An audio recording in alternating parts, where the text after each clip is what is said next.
Nah.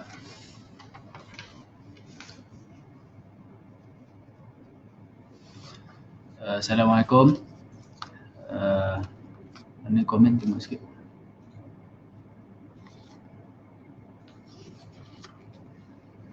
Suara okey tak?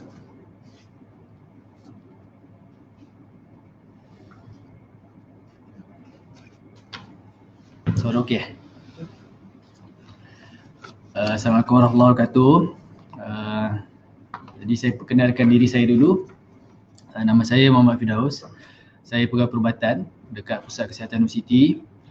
Mungkin ada setengah daripada rakan-rakan kat sini yang pernah berjumpa dengan saya dekat PKU. Mungkin ada yang tak pernah juga. Okey. Jadi hari ini topik yang saya nak bincangkan adalah berkaitan dengan mitos kesihatan. Mitos kesihatan ni banyak. Senarai dia terlalu panjang. Okey. Ada mitos ni dia banyak berasal daripada tips-tips orang lama. Okey. Yang orang kata dah lama diamalkan di masyarakat kita. Ada setengah tips yang diamalkan oleh masyarakat kita, dia tak mendatangkan mudarat. Jadi kalau macam tips-tips kesihatan yang tak mendatangkan mudarat ni, saya tak kisah. Nak buat-buatlah, tak apa. Okey. Cuma ada certain tips ataupun certain kepercayaan yang telah dipegang oleh masyarakat kita ni, dia boleh mendatangkan kemudaratan kalau diamalkan. Okey. Dan orang yang berpegang pada mitos kesihatan ni, dia tak kira daripada golongan apa. Setiap genap ahli lapisan masyarakat ni, bila bercakap pasal mitos ni, dia akan percayalah mitos tu. Okey. Tak kisahlah dia daripada dia kerjanya pembantu operasi ke, kerjanya adalah penolong pegawai takbir ke, kerja dia pentadbir, kerja dia timbalan pendaftar ke, pensyarah ke, atau profesor sekalipun, saya nak cakap. Profesor sekalipun, kalau dia dah pegang pada satu mitos kesihatan tu, dia akan amalkan juga. Jadi dia tak kenal sesiapa. Orang yang percaya kepada mitos kesihatan ni. Jadi mitos kesihatan ni ada banyak. Tapi saya akan start dengan mitos-mitos yang popular. Kalau macam tak sempat untuk sesi hari ni, insya-Allah kita akan bawa pada sesi yang akan datang. Jadi mitos nombor 1. Sebelum tu saya minta tolong kawan-kawan kat sini like dan share supaya banyak sikit orang tengok video ni, banyak sikit orang dapat manfaat. Sebab inilah waktunya doktor nak berbual secara santai. Nanti kalau datang PKU, muka doktor kerut, pasien ramai kan. Nak tanya lebih pun takut. Betul? Jadi sekarang kalau kita nak berinteraksi, waktu macam ni lah waktu yang paling sesuai. Okey. Mitos nombor 1 yang paling orang kata meluas lah. Ni bukan sahaja di kalangan masyarakat Malaysia, bukannya di kalangan orang Asia, tak. Ini mitos yang dia punya orang percayakan mitos ni satu dunia. Apa mitos tu agak-agak?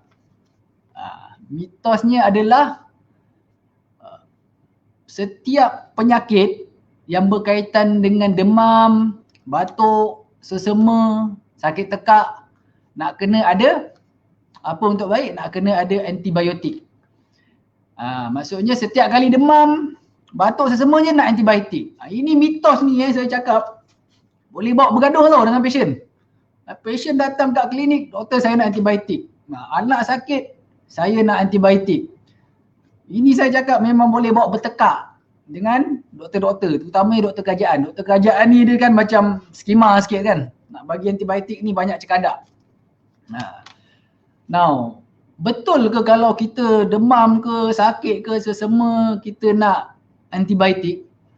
Jawapan dia tak betul. Ini tolong serap baik-baik masuk dalam kepala, sebarkan dekat rakan-rakan. Bukan semua demam, batuk, sesama tu nak kena antibiotik. Tak betul. Sebab apa? Kita kena tengok antibiotik ni fungsi dia apa. Antibiotik fungsi dia adalah untuk bunuh bakteria. Faham bakteria. Bukannya bunuh virus.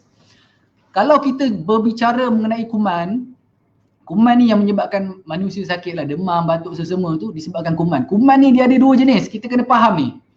Virus dengan bakteria. Okay? Virus ni dia bukan benda hidup tau. Dia kena duduk dalam badan manusia baru dia hidup. Nah, dia kena masuk dalam sel manusia. Dan virus ni, virus adalah punca kepada majoriti penyakit demam, batuk, sesama yang dihidapi oleh manusia. Faham virus. Virus ni dalam kalau untuk adult, untuk orang besar macam kita, kalau kita demam ke batuk sesama, 80 ke 95% boleh dikatakan disebabkan virus. Kalau budak-budak bawah 15 tahun tu dalam 70% disebabkan virus. Jadi virus ni, kalau kita bagi antibiotik, kalau orang tu demam, in most case disebabkan virus, kalau kita bagi antibiotik dia masuk dalam badan, dia tak jumpa, kalau dia jumpa virus tu pun dia buat tak tahu dia tak bagi salam pun. Dia masuk, dia keluar, dia masuk dalam badan, dia jumpa virus pun dia buat tak tahu, lepas tu dia keluar. Itu virus, itu virus So antibiotik ni dia tak ada kesan pun. Tak ada kesan pun kalau kita bagi 5 botol antibiotik pun, kalaulah penyakit tu disebabkan virus, antibiotik tu memang tak akan membantu langsung. Kecuali kalau demam, sakit tekak tu disebabkan bakteria.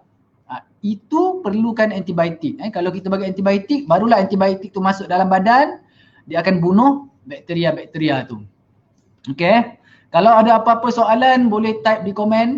Okay. Saya suka kalau orang bertanya, kita akan pilih mana soalan yang relevan, kita akan cuba jawab. Okay. Tapi jangan tanya soalan bila nak isi borang itu nanti keluar masanya dia akan keluar borang untuk dapat CPD tu. Tanya jadi pada topik antibiotik kalau bagi dekat demam-demam biasa memang tak ada fungsi. Okey, macam mana kita nak tahu pesakit tu ada bakteria ke virus ke? Inilah yang dinamakan tugas doktor. Faham? Tugas doktor, kita doktor ni dapat gaji, bayar gaji untuk buat benda-benda ni lah, nak tengok ini bakteria ke, ini virus ke, ini mungkin kedua-duanya sekali ke. Itulah tugas doktor. Doktor telah dilatih, kita belajar, dilatih dan mempunyai pengalaman yang luas untuk kita buat penilaian klinikal. Yang ni bakteria, yang ni virus. Okay? Serahkan kepada doktor, percayalah doktor anda. Jangan percaya Google, percaya kepada doktor. Okay, bukan datang masuk PKU, doktor saya nak antibiotik lah, anak saya sesama dah 2 hari himu hijau, nak antibiotik ni baru baik. Jangan macam itu. Tak betul.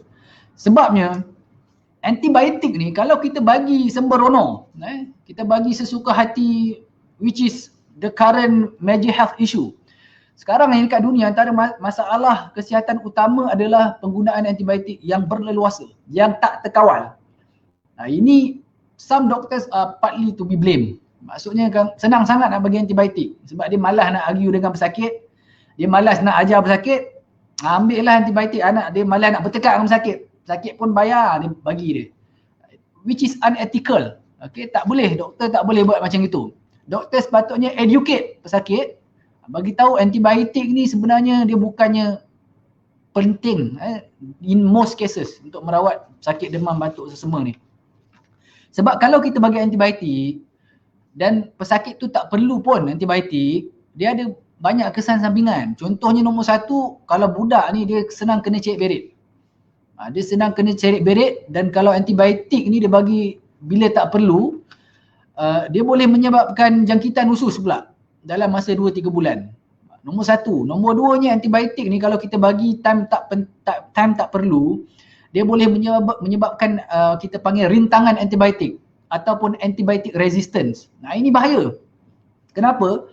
Sebab kuman-kuman ni dia pandai tau. Bukan manusia dia pandai, bukan awak aja yang tengok ni pandai. Kuman ni pun pandai. Dia boleh belajar macam mana nak lawan antibiotik tu. Dan bila dia develop, dia bermutasi untuk melawan antibiotik tu, dia boleh pass maklumat untuk lawan antibiotik tu kepada kawan-kawan dia. Macam kita pass soalan bocor kan kepada kawan time exam lah, kita pass macam tu. Bakteria boleh buat macam tu. Dia tak payah tunggu untuk dia replicate, untuk untuk generasi seterusnya tak payah. Walaupun dia akan buat macam itu juga. So dia tahu macam mana nak lawan antibiotik. Dia bagi tahu kawan dia, ini nak lawan antibiotik macam ini, nanti dekat anak-anak dia pun dah pandai nak lawan antibiotik. Jadi bila tuan-tuan perempuan atau anak-anak tuan-tuan perempuan kena penyakit yang teruk, doktor bagi antibiotik dah tak jalan. Dah tak load dah. Waktu tu cakap ubat doktor tak jalan lah, apalah. Padahal dia suka demand antibiotik. Nah, faham COVID-19 sebab virus atau bakteria? Ada orang tanya. COVID-19 adalah sejenis virus. Okay. COVID-19 ni dia virus. Jadi virus ni macam mana kalau antibiotik tak boleh bunuh virus, apa yang akan bunuh virus? Nombor satu sekali yang akan bunuh virus mostly adalah our own immune system.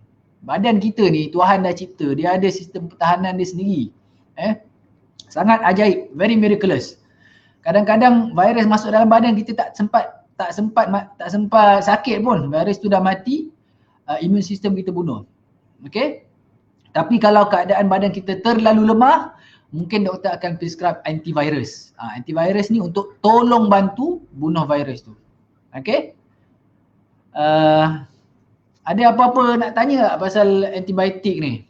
Ni sebab semua orang datang klinik suka minta antibiotik lah. Tak kisahlah siapa kan, daripada staf sokongan sampailah academician semua minta benda yang sama. So benda ni kena jelas. Antibiotik kalau perlu, doktor memang akan bagi punya. Kita akan bagi, kita akan terangkan kenapa dia perlu antibiotik. In most cases tak perlu. Itu kena jelas. Okay? Alright. Yang kedua mitos yang pertama, demam sesama nak kena antibiotik. Tak payah. Makan ubat biasa, bagi masa 2-3 hari, doa, dia akan baik. Nah, itulah dia. Cerita untuk kebanyakan sakit batuk sesama demam yang kita alami. Okey, dan anak-anak kita alami. Okey. Mitos yang kedua. Itu selesai mitos yang pertama berkenaan dengan antibiotik. Ada orang tanya, Cik Ahmad Safawi, sakit tekak disebabkan oleh bakteria atau disebabkan virus? Dua-dua boleh. Dua-dua boleh menyebabkan sakit tekak. Tapi macam saya cakap tadi, sakit tekak 80 ke 90% kalau di kalangan orang dewasa disebabkan virus. Bakteria ni 10%, itu pun doktor boleh tengok. Dan kebiasaannya bila kita buka tekak, kita buka mulut dia, kita check dia punya tekak tu, doktor akan nampak kriteria yang boleh menyokong yang itu adalah jangkitan bakteria. Contohnya tekak dia ada nanah ke, macam ada ulcer ke banyak. Itu boleh menjurus kepada jangkitan bakteria. Kalau tekak dia teruk, demam dia teruk, doktor akan buat penilaian dan kita akan prescribe antibiotik. Kalau setakat macam demam sikit-sikit kan, sakit tekak sikit boleh makan, very unlikely disebabkan bakteria dan biasanya disebabkan virus. Rawatan untuk virus, minum air, makan Panadol, ubat komor sikit, bagi masa 2-3 hari, kebanyakannya dia akan baik sendiri insya-Allah. Okey. PKU UTM ada buat swab test COVID-19 tak? Tak ada. Kita tak ada kelengkapan makmalnya. Okey. Sekejap, saya nak jawab satu soalan Muhammad Azan Sairaji ni. Dia kata antibiotik kena habiskan. Bagaimana tak habis? Kalau tak habiskan macam mana? Kalau tak habis, nanti kuman-kuman tu dia tak mati habis. Kuman tak bunuh habis, kuman yang tinggal tu nanti dia belajar. Dia belajar macam mana nak lawan antibiotik. Sebab itulah bila doktor kata habiskan, walaupun dah baik, mesti habiskan. Kalau tak akan wujud rintangan antibiotik ataupun antibiotik resistant. Itu yang kita tak nak tu. Ubat kena habis. Ini dah ada orang tanya dah ni, form tak ada nak isi. Form nanti dengar dulu. Doktor nak cerita ni. Okey. Makan ubat tradisional. Nanti. Itu nanti kita akan ni. Saya move kepada soalan, kepada mitos yang seterusnya. Mitos ni sangat popular. Sangat popular, saya rasa semua orang pun pernah dengar, semua orang pun amalkan. Apa mitos tu? Air punca tenaga. Air manis punca tenaga. Pernah dengar tak? Dia pagi-pagi nak minum air manis. Kalau tak, lemah, lembek. Tak boleh buat kerja. Mesti nak ada Nescafe ke, mesti nak ada Milo, teh tarik, mesti nak minum air manis. Air manis dikatakan punca tenaga. Ni betul ke mitos? Mitos Air, ingat baik-baik ni dengar saya cakap Air manis bukan punca tenaga. Air manis punca penyakit. Dengar baik-baik tu. Ingat baik-baik. Air manis bukan punca tenaga, dia punca penyakit. Punca tenaga apa? Tuan-tuan puan-puan, agaknya punca tenaga tu makanan lah. Nasi yang kita makan, lauk pauk, kuih tu pun boleh jadi juga punca tenaga kan. Air manis ni dia punca penyakit. Bukanlah kata tak boleh minum air manis. Boleh, cuma sekali-sekala. Jangan diamalkan selalu. Kalau nak ambil Nescafe ke, nak ambil teh ke, boleh. Tapi kalau boleh tu gula tu dikurangkan lah. Jangan gunakan alasan nak air manis baru boleh buat tenaga. Nak air manis baru boleh fokus. Tak betul. Itu semua mitos. Saya minum air masak, saya happy je. Boleh bagi ceramah apa semua. Tak ada masalah. Sebab bila gula banyak dalam air, dia akan mendatangkan masalah. Contoh saya bagi contoh minuman yang manis lah. Air Milo. Air Milo satu tin agak berapa sudu gula? Ada 4 sudu gula, 4 ke 5, termasuklah 3 in 1 macam tongkat Ali ke, Ali Cafe ke apa benda tu, dia ada minimum 4 ke 5 sudu gula. Kalau air Red Bull, orang kata punca tenaga kan, air Red Bull tu agak-agak berapa sudu gula? Air Red Bull. Air Red Bull ada 8 sudu gula. 8 sudu gula. Kalau nak kata banyak punca tenaga, kira kalau minum air boba tea tu kira paling banyak tenaga. Betul ke tak tu? Air boba tea agak-agaknya ada berapa sudu gula? Okey, siapa yang baru tonton tu tolong like and share. Okey, supaya orang lain boleh dapat manfaat. Air boba tu yang ada sugar, ada brown sugar tu, yang korang dok minum apa, Zim Putang tu kan. Yang ada dia punya likat gula tu Tengok memang, saya pening lah Saya sampai sekarang tak pernah cuba minum. Agak-agak satu cawan air boba tu ada berapa sudu gula? 18.5 sudu gula tau. 18 sudu gula. Saya cabar tuan-tuan perempuan, ambil bekas gula, cuba telan 18 sudu gula. Boleh? Mampu tak? Tak mampu sebab manis sangat. Tapi bila dijadikan sebagai air, dia tambah dengan perisa, dengan dia punya iklan lah apa semua, kita rasa sedap nak minum. So itu bukan punca tenaga 18 sudu gula tu punca penyakit. Banyak sangat minum air manis, dia boleh menyebabkan kencing manis. Kat UTM ni banyak tak orang kencing manis? Banyak, ramai umur 30 lebih pun dah ada pakai insulin. Benda ni benda yang serius. Jadi tuan-tuan perempuan, kalau nak sarapan yang berkhasiat, yang bagus, ambil air masak lah. Kita dah lah makan nasi lemak, makan lontong pagi-pagi, soto lah, donat. Nak tambah air manis tu saya kira tak perlu. Sekali-sekala kalau orang kata PTJ ada buat jamuan ke, itu tak apalah. Saya bukannya jenis doktor kata ni pantang, hukumnya haram minum air manis. Tak ada. Nak minum air manis sekali-sekala boleh. Nak jadikan amalan tu kena fikir balik. Okey. Sebab air manis bukan punca tenaga. Ianya punca penyakit. Okey. Cuba scroll bawah sikit kami. Soalan. Boleh. Okey. Soalannya banyak nanti saya pilih satu-satu. Okey. Ini apa? Air manis memberi tenaga. Bukan. Manis memberi penyakit. Tenaga datangnya daripada nasi. Okey, nasi karbohidrat. Sebab nasi pun dia ada gula juga, tapi dia bukan macam simple sugar sangat macam air manis yang kita minum tu. Jangan minum air manis selalu. Okey. Jadi soalan seterusnya, mitos seterusnya. Ini mitos ni pun paling popular ni. Sangat popular Semua orang bila sebut mitos ni betul ni dia dengar cakap orang, mitos ni mendatangkan ketakutan kepada semua orang. Mitos apa tu? Ubat doktor merosakkan buah pinggang. Pernah dengar? Pernah dengar tak kata makan ubat doktor ni buah pinggang boleh rosak? Saya rasa ramai orang takut nak ambil doktor, terutamanya kalau orang ni dia ada penyakit kencing manis, darah tinggi, mungkin ada saudara-saudara kat sini yang mak ayah dia ada darah tinggi kencing manis, ataupun saudara sendiri pun mungkin ada sebenarnya darah tinggi kencing manis tapi tak nak check kat PKU. Kenapa tak nak takut? Sebab takut makan ubat. Sebab apa? Takut rosak buah pinggang.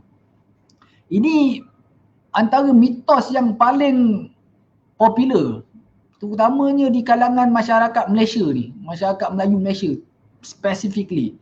Makan ubat doktor darah tinggi kencing manis, buah pinggang rosak. Betul ke mitos? Mitos. Mitos. Ubat doktor untuk merawat darah tinggi atau kencing manis, dia tak merosakkan buah pinggang. Sebaliknya dia memelihara buah pinggang. Faham Dia tak rosakkan buah pinggang, dia memelihara buah pinggang. Jadi apa yang rosakkan buah pinggang? Yang merosakkan buah pinggang adalah penyakit tu sendiri. Nombor 1, kencing manis.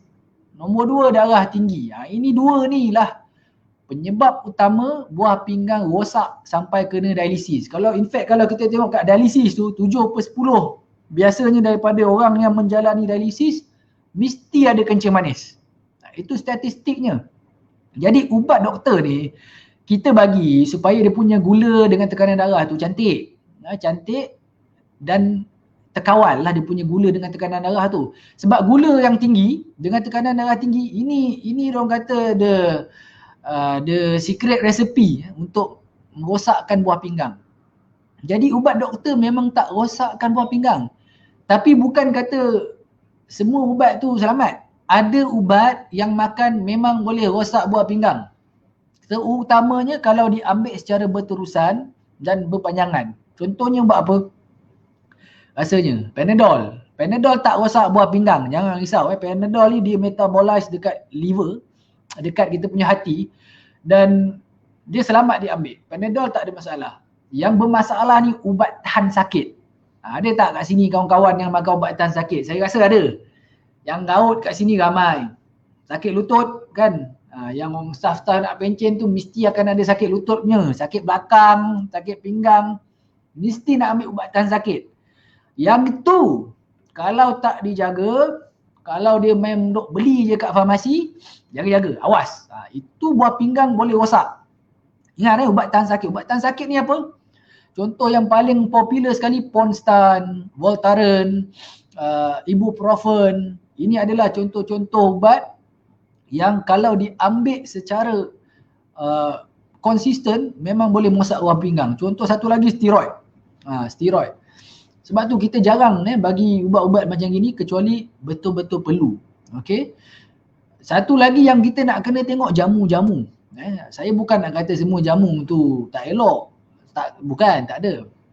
Ada jamu yang elok, mungkin ada. Tapi banyak jamu yang bila farmasi Kementerian Kesihatan buat sebuahan, kita tengok dia ada ubat terlarang, ada steroid. Sebab tu makan, badan jadi sedap. Boleh buat kerja sebab steroid. Steroid yang macam atlet selalu ambil secara haram tu untuk tingkatkan prestasi dia. Sebab tu kalau ada orang makan jamu dia rasa sedap. Sebabnya banyak yang ada steroid. Termasuklah brand-brand yang popular. Contohnya even brand, tak silap saya lah, brand Datuk Vida pun pernah dibuat sebuahan dan memang ada steroid dalam salah satu produk dia. So itu yang nak kena berjaga-jaga. Ubat tahan sakit, ubat jamu-jamu. Ini kalau ambil tak terkawal boleh merosakkan buah pinggang. Tapi bukanlah kata tak boleh ambil langsung ubat tahan sakit. Kalau dah kena gaut tu teruk sangat, jalan pun ke toilet sampai kena mengensut, boleh ambil kan, boleh ambil. Cuma dalam kuantiti yang terkawal. Seelok-eloknya dapatkan nasihat doktor. Kalau pergi farmasi, hulur wang, dia ambil wang, dia bagi ubat. Dapat, tak ada masalah. Yang penting dapat wang. Bukan nak kata semua farmasi macam itu kan. Tak. Tapi in general, that's the practice. Kalau doktor kita tanya macam-macam dulu, awak ni kerap ambil ke ubat tahan sakit apa semua? Doktor dia cerewet sikit. Sebab kita nak tengok you all punya buah pinggang macam mana. Nanti kalau sakit, datang ke doktor juga. Betul? So, the best treatment is prevention. Kena kawal jumlah ubat tahan sakit yang kita ambil tu. Yang pentingnya ubat darah tinggi, ubat kencing manis, kalau ambil long term, memang dia tak merosakkan buah pinggang. Jangan salah sangka kata ni apa agenda Yahudi Nasrani lah, tak ada, itu semua karut, mitos. Kalau tak, tengok pesakit-pesakit yang dah senior, yang veteran, dah ambil ubat 20 tahun. Ada pesakit yang ambil ubat 30 tahun sekalipun. Ubat kencing manis darah tinggi dia ambil dah berpuluh tahun. Buah pinggang dia lagi sihat, elok. Kalau betul dia rosakkan buah pinggang, sepatutnya dah lama dah dia dialisis. Kan? So, ini dah jelas lah menunjukkan bahawa sebenarnya tak ada pun ubat doktor ni merosakkan buah pinggang. Yang ubat darah tinggi kencing manis, tak ada. Sebab nak dapat title ubat ni bukan senang. Dia kena menjalani proses yang skrutini daripada lembaga farmasi tu, memang leceh nak dapat title ubat tu. Kena ada kajian, melibatkan berapa puluh ribu orang dalam berapa tahun, baru boleh dipasarkan sebagai ubat, bukan sebagai suplemen. Okey, faham mitos-mitos ni. So harap kalau kawan-kawan yang macam ada darah tinggi ke kencing manis tu, takut nak jumpa doktor sebab takut nak datang ubat, jangan takut. Kalau datanglah ke PKU, jumpa saya, jumpa kawan-kawan doktor yang lain, minta nasihat. Sebab bila kita bagi ubat, kita pantau juga bacaan darah apa semua untuk pastikan semuanya sihat, semuanya tak ada masalah. Kalau ada sebarang keraguan pasal ubat doktor, datang PKU, dapatkan konsultasi, insya-Allah. Okey.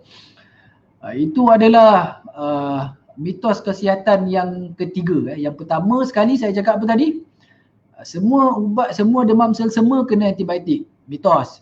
Yang kedua, air manis punca tenaga. Mitos juga.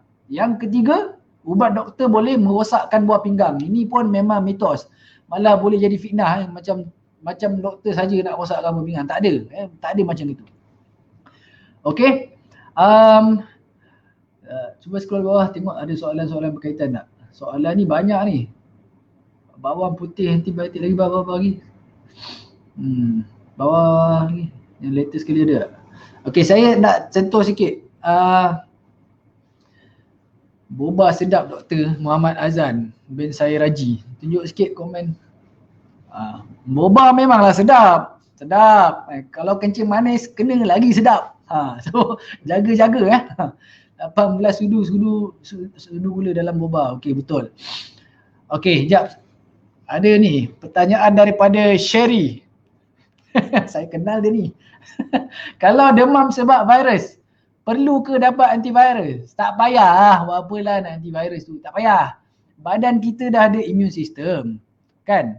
Tak payah antivirus. Kecuali badan kita ni lemah. Ada special cases, contohnya dia ada AIDS ke, ataupun dia lahir memang sistem imun dia lemah, dia memang genetik dia bermasalah, itu kita akan prescribe antivirus.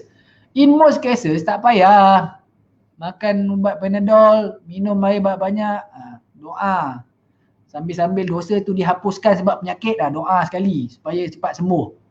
Tak payah antivirus, tak perlu. Okey. Ada, saya nampak soalan tadi, berapa lama nak makan antibiotik, 5 hari ke 7 hari? Secara amnya 7 hari, tapi ada juga certain antibiotik yang 5 hari. Ada juga antibiotik yang 3 hari. Certain antibiotik memang ambil 3 hari saja, tak lebih. Yang penting bila doktor kata habiskan, bukan simpan buat stok untuk digunakan di masa akan datang.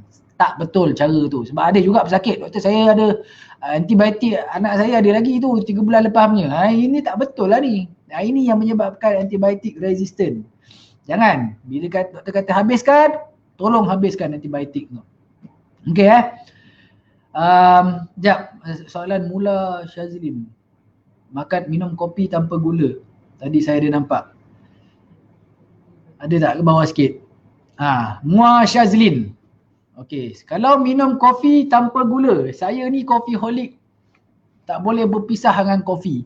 Minumlah, tak ada masalah. Kopi ni bagus sebenarnya, kan? Nak minum kopi, boleh. Nak minum setiap hari, minumlah, tak apa, minum. Minumlah bertenten setiap hari. Taklah bertenten kan. Tapi nak minum setiap hari kopi, tak ada masalah. Yang ada masalahnya bila tambah gula.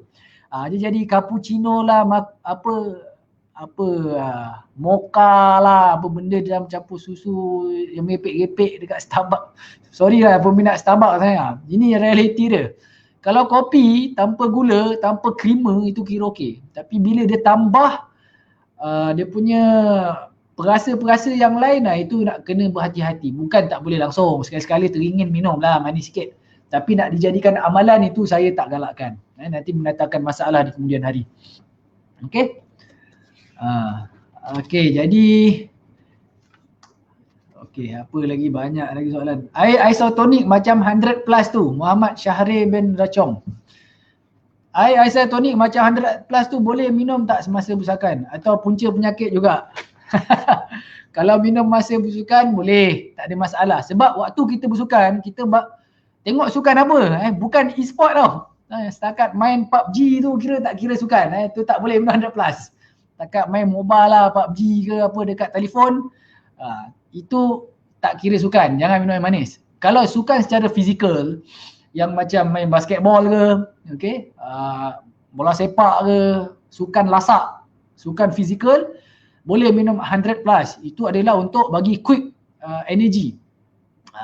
Sebab bila kita bersukan, kita bakar gula dengan sangat pantas. Sebab tu kena tenaga lebih kan. Sebab tu kalau 100 plus ni dia boleh. Dia bagi garam mineral dengan gula sekali untuk apa nama tu, untuk tenaga waktu bersukan tu.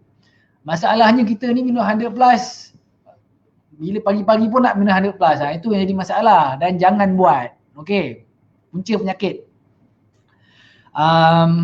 Ada, betul ke ada mitos kalau minum air manis boleh?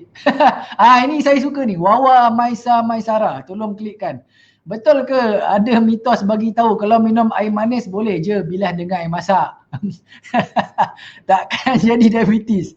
Ini soalan yang sangat bagus. Terima kasih Cik Wawa atau Puan Wawa atas pertanyaan ini. Okey, dia macam ginilah. Saya contoh saya bagi satu cawan, separuh dalam tu ada gula. Okey. Kita satu cawan tu separuh dia gula, lepas tu dia penuh lah, ada separuh gula. Cawan tu kita tambah lagi satu cawan air ke dalam cawan tadi. Air dia memang makin banyak tapi gula dia tu akan jadi makin kurang ke? Tak ada, gula dia macam gitu juga. Kalau ada 10 sudu, dia tetap akan jadi 10 sudu. Betul tak? Kecuali kalau kita tambah banyak, kita bahagikan kepada 4, bagi kepada 4 orang yang lain, berbeza-beza. Itu boleh jadi cair sikit. Tapi kalau kita tambah dalam air tu, lepas tu kita minum tonggok habis, mana ada cair, semua gula tu 10 sudu tu masuk dalam badan kita, tetap akan mendatangkan kesan. Dia tak ada istilah bilas-bilas ni, tak ada. Istilah bilas ni sebenarnya untuk apa? Untuk sedapkan hati. Betul dia menyedapkan hati je bilas. Tak ada bilas-bilas.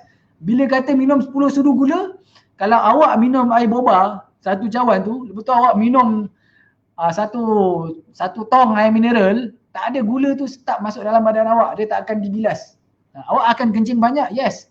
Tapi gula yang banyak tu tetap, 18 sudu gula tu tetap masuk dalam badan dan mendatangkan mudarat untuk masa akan panjang. Okey. Lactose intolerant. Lactose intolerant ni panjang lah Cik Syaril. Nanti saya sesi seterusnya insya-Allah. Sekejap banyak lagi mitos ni. Terbaik doktor macam dengar ceramah agama. Macam lah. Okey. Ini mitos yang menarik juga ni. Saya nak kongsikan kepada semua dan tolong sebarkan kepada rakan-rakan sekalian. Kalau melecur, kalau kena air panas minyak panas ke, air panas ke kan, nak buat Nescafe untuk punca tenaga tu, dia kena tangan melecur. Biasanya orang kita letak apa? Letak ubat gigi, letak Colgate lah, letak apa benda Sensodyne lah untuk kasih lecur tu baik. Ini betul ke tak betul punya cara ni kawan-kawan? Tak betul. Mitos. Letak Colgate tu untuk apa? Ada letak mentega, saya pernah jumpa. Letak serbuk kopi pun ada. Untuk apa? Tak ada. Letak mentega, letak Nutella tak ada lah. Tapi ada yang letak mentega tu memang ada. Supaya baik. Ini ajaran sesat. Jangan buat. Dia tak akan membantu apa-apa. Dia mungkin kasih sejuk sekejap sahaja. Tapi dia akan, dia tak membantu luka lecur tu. Faham Kalau melecur, tuan-tuan puan-puan, apa yang patut kita buat? Dengar baik-baik ni, kena kongsikan benda ni sebab ramai orang salah tanggap. Kalau kita melecur, kita terus cari pilih air dan kita lalukan bahagian yang melecur tu dekat bawah air paip. Lalukan selama 15 ke 20 minit. Dia akan tinggal kesan merah saja. Dia tak akan ada orang kata menggelembung kan, biasa kalau melecur dia menggelembung kan. Tak akan ada menggelembung tu, dia akan tinggal merah sikit-sikit je. Kenapa? Sebab bila kita kena air panas, lepas tu kita biar, haba yang air panas tu, dia akan masak daging kita tau. Dia akan masak, kita biar je kan panas. Dia macam, apa nama tu, transfer haba lah kan. Haba tu dia terperangkap kat situ, dia akan masak kita punya daging tu. Sebab tu kalau kita letak Colgate ke apa, Colgate tu tak membantu, dia hanya menyejukkan permukaan saja. Tapi haba tu, malah Colgate tu dia perangkap haba dia macam, dia tempat haba tu. Jadi haba tu dia terperangkap kat dalam daging tu, dia masak daging tu. Itu yang jadi menggelembung, sakit, lambat baik. Tak boleh. Jadi kalau panas, kalau kena melecur ke apa, ambil air, lalukan air kat bawah tu supaya haba tu dibawa keluar oleh air yang mengalir tu. Faham? Sama lah macam kalau kita masak nasi goreng kan. Dengan masak nasi goreng, kita dah transfer nasi tu ke dalam bekas. Pan tu kan panas kan, kalau kita pegang memang melecur. Pan yang panas-panas tu, biasanya kita akan buat apa? Kita letak bawah, kita letak dekat sinki, kita letak bawah air, dia punya wok terus keluar, betul tak? Kita biarkan dalam masa 5 minit, lepas tu kita pegang besi tu akan jadi sejuk terus. Sama macam daging manusia. Sebab tu, kalau melecur, terus letak bawah air, tapi kita taklah nampak asap keluar dari kulit kita kan, sebab ni daging bukannya besi. Tak nampak asap keluar, tapi haba tu akan dibawa pergi oleh air yang mengalir tu. InsyaAllah kalau kena lecur ke apa kan, ini kena ingat baik-baik lah sebab orang kena melecur ni setiap hari tau. Melecur, ada yang melecur sikit, ada yang melecur satu peha, budak 2-3 tahun kan. Dia dah melecur, kadang-kadang parent dia tak ada knowledge, dia tak ada ilmu, dia terus balut dengan kain, dia bawa pergi jumpa doktor. Tak. Apa yang ibu bapa boleh buat atau kita boleh buat adalah lalukan anak tu bawah air yang mengalir. InsyaAllah lepas tu dia tinggal merah je. Lepas tu nak bawa jumpa doktor, bawa lah. Yang penting kita bagi first aid treatment yang betul. Jangan melecur satu peha tu kau lumung dengan Colgate. Buat apa habis Colgate tu digunakan tapi tak mendatangkan manfaat. Itu yang tak betul. So kalau ada lecuran, lalukan dengan air, bawa ke jumpa doktor. Tengok cuba scroll bawah sikit, banyak orang komen ni. Okey. Nantilah. Gaut, saya mengidap sakit saraf juga. Okey. Soalan ni ada banyak ni. Nantilah saya habiskan dulu saya punya point mitos ni. So yang tu pasal luka lecur ini. Mitos yang seterusnya yang sangat popular. Sakit tengkuk. Kalau sakit tengkuk ni orang cakap sakit apa biasanya? Terutamanya staff-staff yang selalu datang PKU ni. Dia sakit tengkuk dia nak cek apa biasa? Bukan nak x-ray, tak ada. Biasanya kalau dia sakit tengkuk, dia suruh cek tekanan darah, takut dia punya darah tu naik. Betul Jadi doktor, tengkuk saya ni macam dah seminggu lah tak baik, takut darah naik. Betul ke darah tinggi boleh menyebabkan sakit tengkuk? Agak-agak betul ke tak? Okey, jawapannya tak betul. Tak betul. Mitos. Darah tinggi ni tuan-tuan dan puan, dia tak ada simptom. Faham? Dia tak ada gejala. Sakit tengkuk lah, sakit kepala bengal lah, sakit macam pusing-pusing ke. Itu bukan tanda penyakit darah tinggi.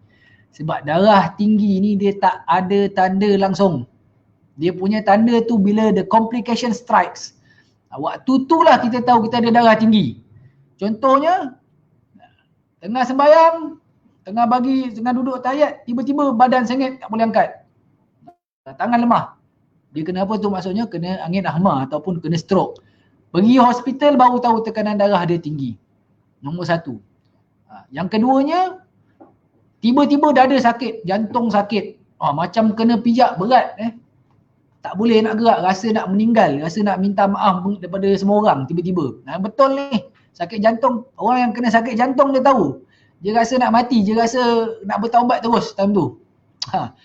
Itu pergi ke hospital tengok tekanan darah dia tinggi. Waktu tu dia tahu dia ada darah tinggi.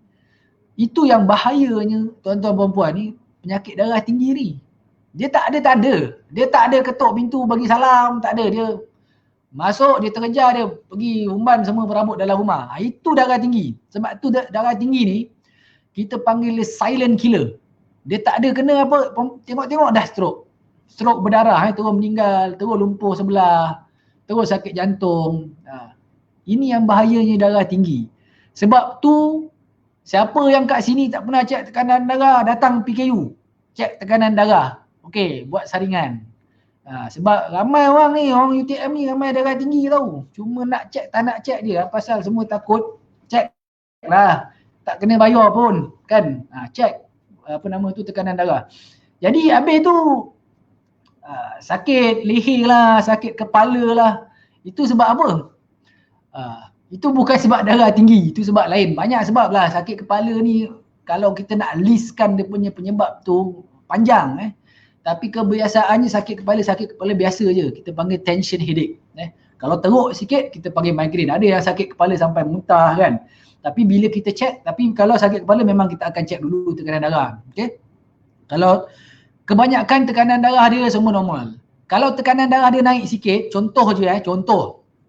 Kalau sakit kepala datang ke PKU, tekanan darah dia 150, 148 ke, naik sikit kan, bawah 95. Dia normal 140/90. Naik sikit daripada yang biasa. Adakah sakit kepala tu disebabkan darah tinggi? Tak betul. Darah tinggi tak ada simptom macam saya cakap. Dia punya sakit kepala tu boleh menaikkan tekanan darah dia. Itu mungkin. Tapi sama gak macam sakit lain. Macam sakit lutut boleh, tengah gaut kan, tengah sakit lutut, tekanan darah pun boleh naik juga. Sakit perut, tekanan darah pun boleh naik. Sama juga dengan sakit kepala.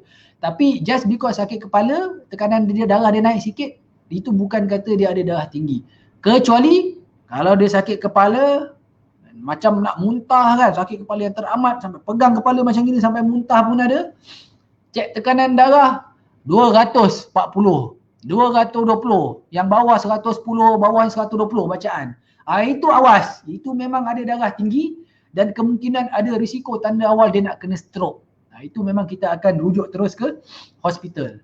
Tapi ni biasanya yang dia punya tekanan darah skyrocket, over the ceiling, 200 lebih. Barulah kita cakap dia ada darah tinggi. Kalau 150 je biasanya doktor akan bagi ubat Panadol dulu ke, ubat sakit kepala. Balik rumah dulu, lepas tu cek.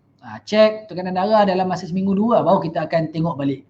Kebiasaannya lepas sakit kepala dia hilang, tekanan darah dia pun akan okey. Jadi dia memang tak ada darah tinggi pun sebenarnya. Sebab darah tinggi ni dia tak ada tanda. Sama macam kolesterol. Kolesterol, kalau kolesterol tuan-tuan puan-puan tinggi, apa tanda dia? Tak ada tanda. Dia bukan apa nama tu, pergi ke pinggang jadi lemak, jadi babat tu. Bukan. Kolesterol nak tahu tinggi ke tak, ada setengah tanda kita boleh tengok. Dia punya dekat mata dia macam ada ketul kan. Itu ada petanda kemungkinan besar kolesterol tinggi. Tapi dalam in the vast majority of population, tak ada tanda. Nak tahu kolesterol tinggi ke tak, kena buat ujian darah. Jadi siapa yang tak pernah buat ujian tu kan, datanglah PKU, koma pun umur dah berapa, bukan muda, ramai yang 30 lebih kan kat sini. Siapa yang menonton ni yang rasa tak pernah buat ujian, tak pernah buat pemeriksaan kesihatan, segeralah ke PKU untuk buat ujian untuk kebaikan anda semua. Okey. Okey, jadi ada soalannya ada banyak. Ada apa-apa nak tanya tak? Cuba scroll sikit. Sakit tengkuk, cek BP. Izzati Nasir cakap. Ini mitos. Cek BP ni, tak payah tunggu sakit tengkuk. Tak payah tunggu sakit kepala.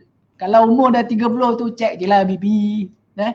Saya punya nasihat untuk kawan-kawan yang tengah menonton ni, terutamanya umur dah 30 ke atas tu, belilah satu blood pressure machine tu, 100 lebih je, paling-paling pun 200.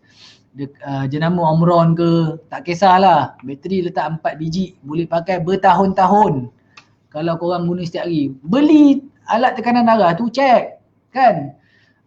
So senanglah, tak payah datang klinik nak check. Kalau rasa tinggi datang. RM200 tu boleh guna untuk satu rumah tau. Boleh guna untuk sampai anak cucu. Tak rugi kita invest untuk kesihatan, untuk kita tahu badan kita ni badan kita nak pakai lama kan. RM200 kalau beli basikal lah apa semua boleh. Beli alat kesihatan berkira. Kenapa? Okay. So tak payah tunggu sakit leher baru nak check tekanan darah. Rajinkan check. Okey. Jap. Ni, Raja Aslinda. Kita tengok sikit.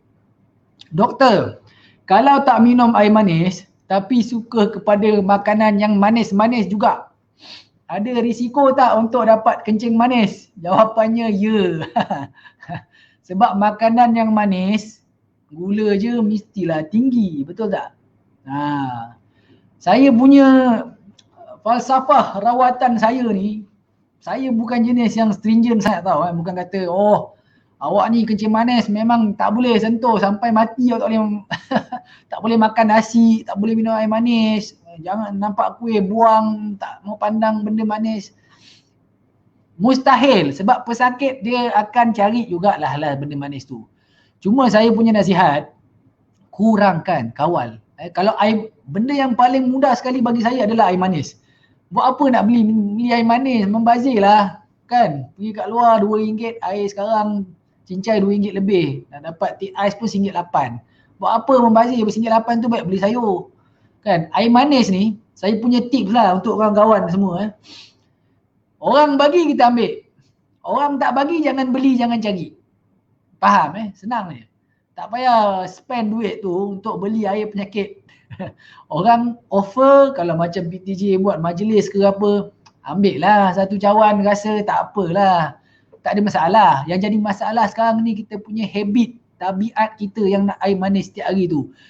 Pergi dekat luar, kalau orang kata kalau order air masak, orang kata kedekut Duli, apa kedekut?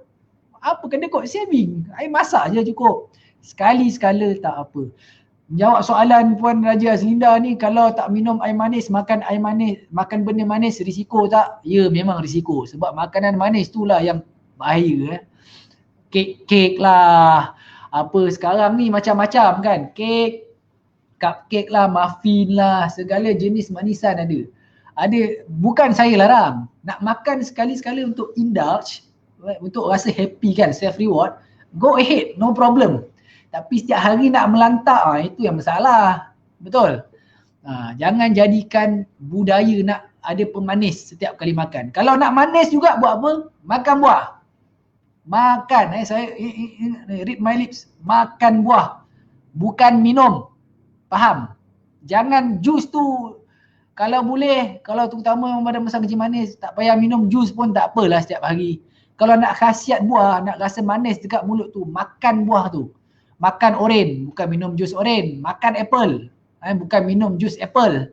Anggur, makanlah kuantiti yang berkadaran. Kalau melantak setiap hari buah, bahaya juga sebab manis. Sebab buah ni, makan dengan minum dia ada beza tau. Sebab bila dah jadi jus, kita kisar dia punya serat dia, fiber tu kita potong, kita hancurkan, tinggal gula je. Satu cawan jus oren sama banyak gula dia dengan satu cawan coke. Faham? Cuma kita minum oren ni kita sedap hati sikit lah sebab ada vitamin tu je.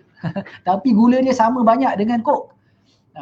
Kalau kita makan buah oren, dia ada serat dia tau, yang warna putih-putih semua kan. Dia punya serat tu, bila kita makan dia punya manisan tu, gula tu, dia akan masuk dalam darah lambat. Sebab ada serat fiber tu, dia macam jala dalam badan kita ni. So gula tu akan keluar perlahan-lahan berbanding dengan minum. Kita minum, cuba cek gula, memang shoot naik lepas tu.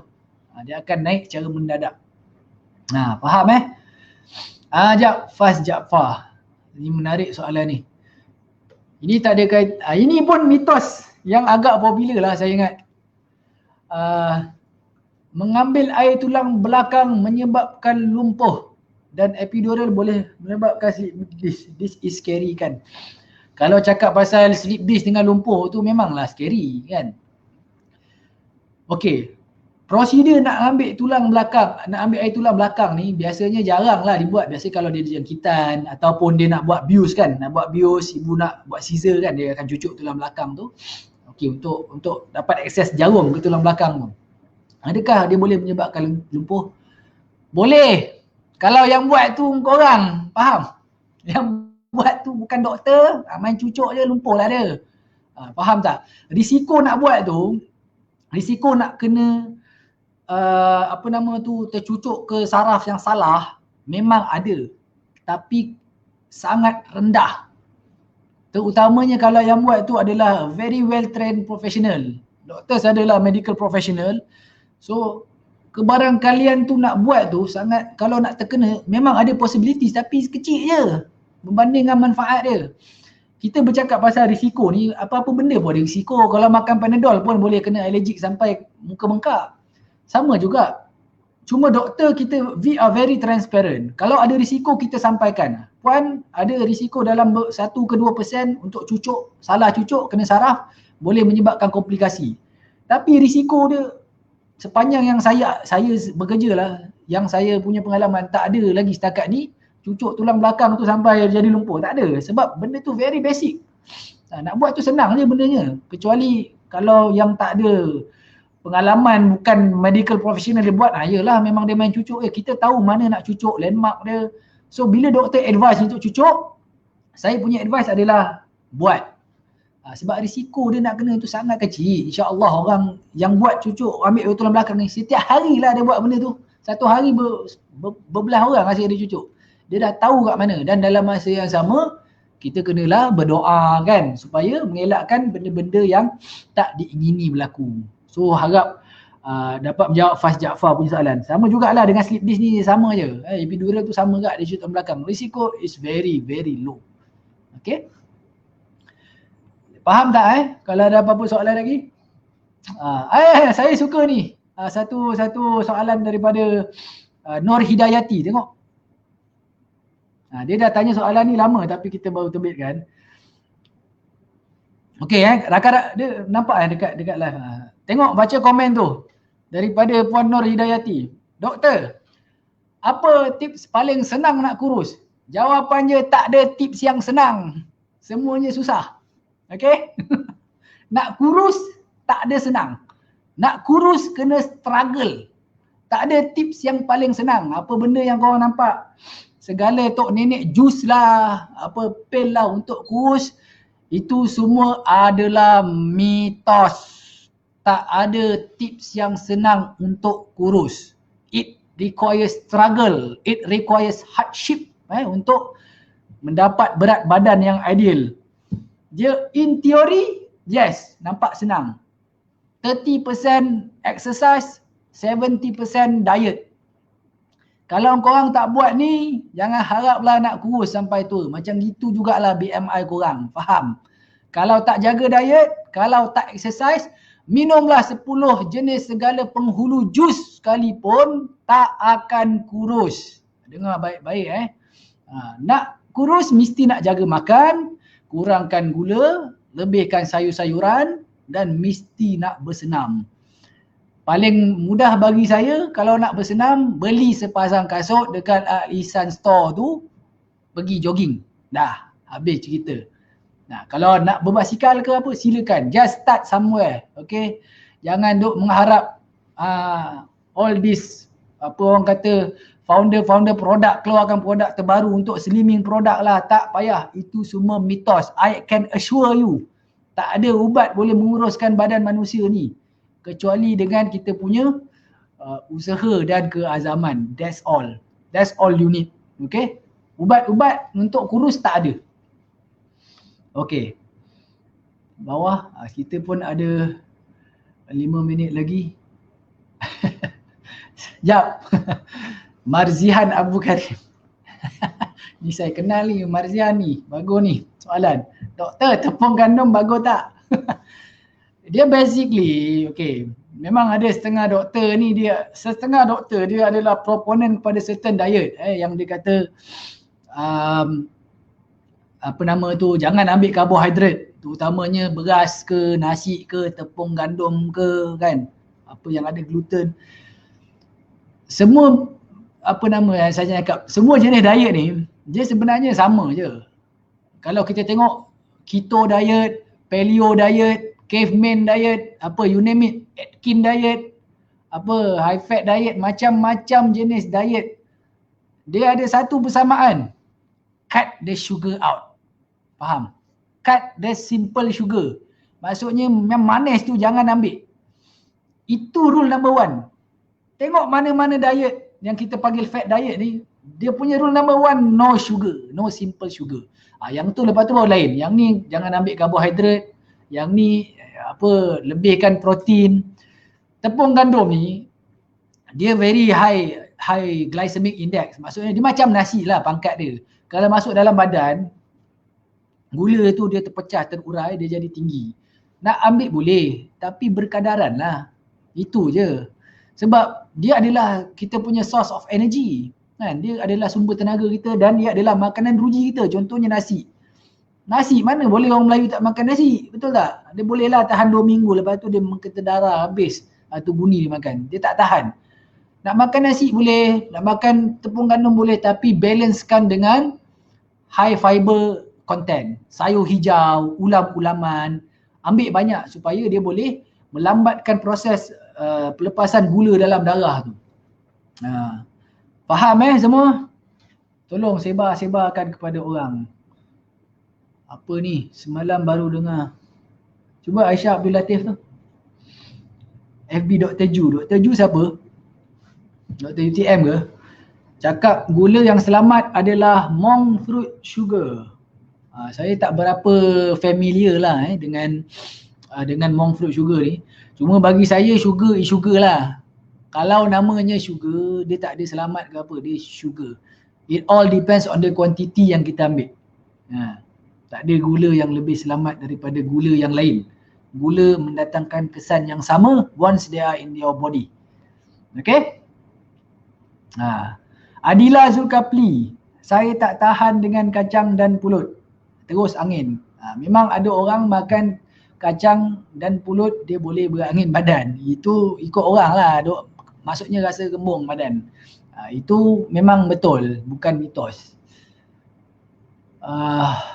Okay, Syazwani Syamimi, ni saya suka juga ni. Doktor, apa pandangan doktor tentang stevia? Pandangan saya tentang stevia, dulu saya pun ambil gak stevia ni. Terang lah cakap kan, nak kuruskan ambil stevia. Stevia ni dia tak menguruskan badan, okay? Dia tak kuruskan badan, dia cuma mengganti rasa manis gula tu. Kalau contohnya kita nak minum air teh pagi-pagi, instead of letak sugar, kita letak stevia. Itu alternatif yang boleh diterima. Okay, sebab apa? Sebab stevia ni dia adalah ekstrak tumbuhan, dia bukan gula. So dia kalau kita check gula lepas ambil stevia ni, dia tak naik. Boleh ambil, boleh. Tapi saya tak galakkan. Kenapa? Sebab dia masih membiasakan lidah dan otak kita dengan rasa manis. Nanti pergi mana-mana nak manis juga. Habis pergi kedai mamak, ada mamak bagi teh dengan stevia ke? Tak ada. Habis korang nak bawa stevia tu ke sana sini. Boleh lah cuba seminggu 2 pertama, lepas tu tak larat punya lah. Nanti korang tinggal kat rumah lah. So nak ambil stevia tu boleh kan? Substitute pada sugar. It's okay, it's acceptable. Cuma kalau boleh sebenarnya jangan biasakan rasa manis in the first place. Sebab stevia ni walaupun gula dia tak naikkan gula, dia tetap merangsang that reward center, gula dekat otak kita tu untuk dapatkan benda yang manis. Dan there are certain studies, walaupun bukan large studies, yang mengatakan stevia ni dia boleh mengganggu bakteria baik dalam usus kita. Sebab tu yang paling bagus tak payahlah air manis, tunggu kenduri ke kan, jamuan pencen ke, minumlah air manis. Okay, saya rasa soalannya sangat banyak. Okay, ya. Syahril Ahmad Han, okay.